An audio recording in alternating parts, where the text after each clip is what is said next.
Okay, here we have a demonstration of the variable speed windshield wiper motor operated off of in this case, this is a very early Ferrari 206 combination switch, which has the distinctive characteristics of being a white bodied switch as opposed to a black plastic body.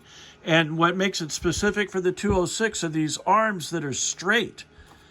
Most of the other later model black-bodied switches also have a little kink right here in the arm, in all of the arms, because they come closer to the steering wheel.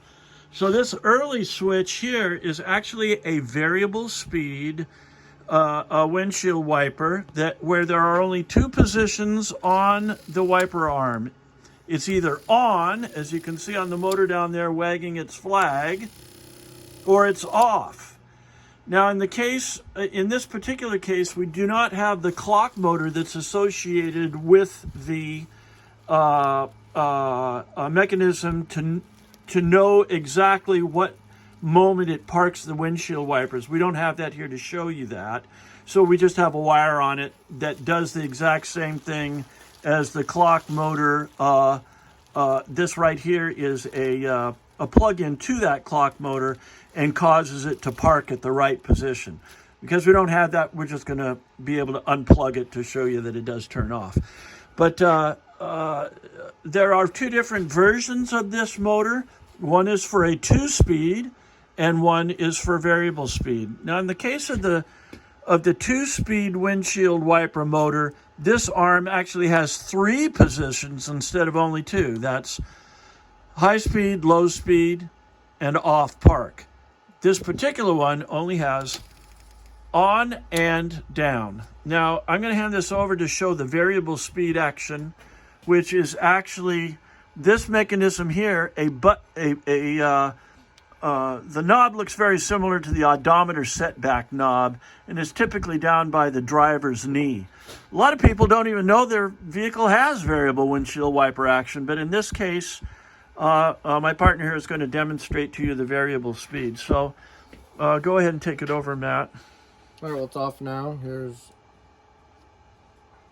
Did I pull a wire off there? Probably. I probably pulled a wire off because, of course, we just lost the ground wire. Oh, we lost the ground. Okay. So let's get it. Going to ground it again. Back in there. Okay, still no good. Of course, you have to alligator clip everything together here in order to assure all conductivities. And alligator clips are not as good as the original spade lug terminals, so we're dealing with it here. Let's try again. Okay. Right. There we go. All right, so now we're on. And this is with the rheostat all the way down. And I can turn it up.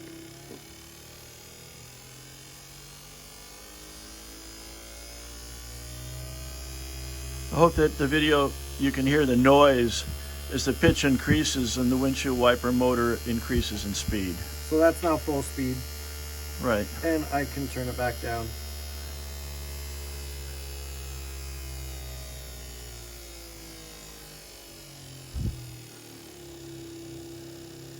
Okay.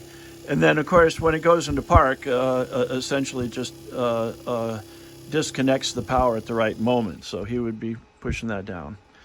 Okay.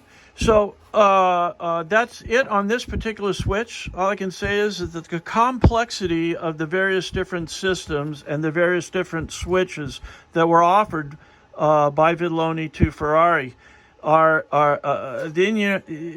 it's just extremely complex. But we've shown and demonstrated this particular combination works and will ship to our customer. And for other people that are interested, we have all the facts on these things. So give us a holler. Thank you very much.